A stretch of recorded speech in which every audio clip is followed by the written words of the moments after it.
मध्य प्रदेश के सीहोर में शिक्षा माफिया सरकार की मंशा पर पानी फेरने का काम कर रहे हैं। डीएड और बीएड कॉलेजों के नाम पर जमकर फर्जीवाड़ा हो रहा है। कॉलेजों में ना तो शिक्षक हैं और ना ही छात्र पढ़ने के लिए आ रहे हैं। कह सकते हैं कि यहाँ कॉलेजों में सिर्फ और सिर्फ डिग्रियां बेचने का धंधा चल रहा है। देखिए शिक्षा को व्यापार बनाने वाले कॉलेजों की ये ग्राउंड रिपोर्ट। कागजों में चल रहे कॉलेज, सीहोर में बीए डीएड स्कैम, चल रहा डिग्रियों का व्यापार, माफिया मस्त, कहां है जिम्मेदार?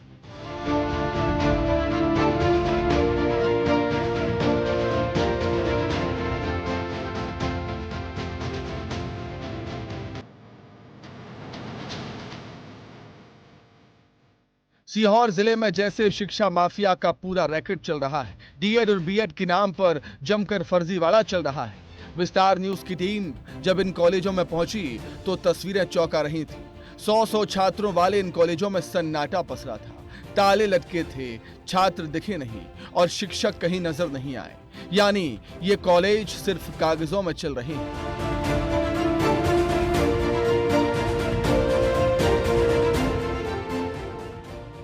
सबसे पहले हम पहुंचे बिल्किसगंज के जंगल में मौजूद मैग्मा कॉलेज। पूरे कॉलेज में सन्नाटा था, कहीं कोई नजर नहीं आ रहा था, बस एक टीचर मौजूद थी। जिले में संचालित डीएड बीएड कॉलेज सिर्फ कागजों में ही संचालित हो रहे हैं, जबकि जमीन पर ना तो किसी प्रकार की कोई क्लासेस लग रही है और ना ही विद्यार्थियों को शिक्षा दी जा रही है।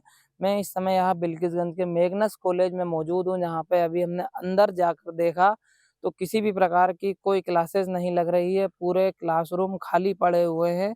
सिर्फ पूरे कॉलेज में मात्र 2 ही टीचर उपलब्ध हैं। मैग्मा कॉलेज के पास ही 2 और कॉलेज हैं, एसएस कॉलेज और एमए कॉलेज। यहाँ के सूरत हाल भी कुछ ऐसे ही थे। ये तीनों कॉलेज एक ही कैंपस में हैं। किसी तरह की कोई क्लास नहीं चल रही थी। कहीं क्लास में ताला लटका था तो कई क्लासें सूनी पड़ी थी। बस सफाई कर्मी मिले जो इन कॉलेजों की देखरेख कर रहे थे।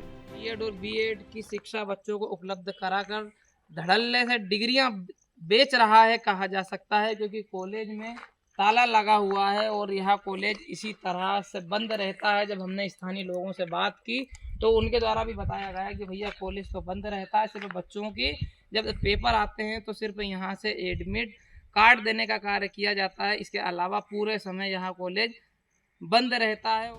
अब जरा बरखेड़ी के विक्टोरिया कॉलेज को भी देख लीजिए। इस कॉलेज के भी सभी सीटें फुल हो चुकी हैं।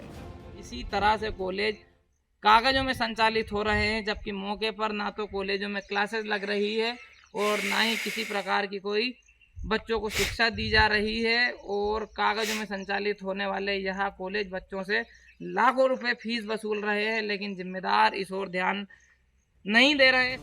इसके बाद हम फंदा के स्काई हाई कॉलेज पहुंचे तो 3 मंजिला इमारत के हर कमरे में ताला लगा मिला। हम कुछ वक्त रुके तो एक कर्मचारी आया और पता चला कि ये कॉलेज सिर्फ एग्जाम के वक्त ही खुलता है। ये स्काई हाई एजुकेशन एकेडमी है जो कि डीएड और बीएड कराता है, लेकिन जब विस्तार न्यूज यहाँ पर भी पहुंचा तो हालात दूसरे कॉलेजों के जैसे ही देखने को मिले। यहाँ पूरा कॉलेज बंद है और सिर्फ एक गार्ड यहाँ पर रहता है और वो जो इसकी साफ सफाई करता है। उनसे पूछा गया कि कॉलेज खुलता है क्या, तो उनके द्वारा बताया गया कि जो ओनर हैं वह 2-3 महीने में आते हैं और सिर्फ एडमिट कार्ड देकर चले जाते हैं। यानी धड़ल्ले से शिक्षा को व्यापार बना दिया गया है। एक नजर में इस पूरे कारोबार को भी समझ लीजिए। हर बीएड डीएड कॉलेज में 100 सीट हैं। सभी कॉलेजों में सीटें लगभग फुल हो चुकी हैं। एक छात्र की न्यूनतम फीस 1 लाख रुपए है, यानी एक सत्र में करोड़ों रुपयों का व्यापार। कागजों में धड़ल्ले से हो रहा है संचालन। मौके पर ना छात्र मिले ना ही टीचर। कॉलेजों में साल भर लटका रहता है ताला। सिर्फ एग्जाम के टाइम ही खुलते हैं कॉलेज। बीएड डीएड कॉलेजों का तो ऐसा कर रखा है जैसे नर्सिंग घोटाला हुआ। नर्सिंग में हम देख रहे थे सारे कॉलेज कागजों पे चल रहे थे, उसी तरह बीएड डीएड में सारे कॉलेज कागजों पर चल रहे हैं और प्रशासन गहरी नींद सो रहा है। उधर कोई भी ध्यान नहीं दे रहे हैं। बच्चों का एक एक कमरों में कॉलेज चलाए जा रहे हैं। शासन को उस ओर ध्यान देना चाहिए। जिम्मेदार इस मामले में बोलने से बच रहे हैं। हालांकि कलेक्टर ने जांच कर कार्रवाई का भरोसा विस्तार न्यूज को दिलाया है। देखिए, अभी संज्ञान में आया है, जैसा आपने बताया है कि बहुत से संस्थान ऐसे हैं कि जहाँ वो प्रॉपर्ली नहीं चल रहे हैं और वहाँ ना तो स्टूडेंट है, ना टीचर्स है, ना अच्छी बिल्डिंग्स है।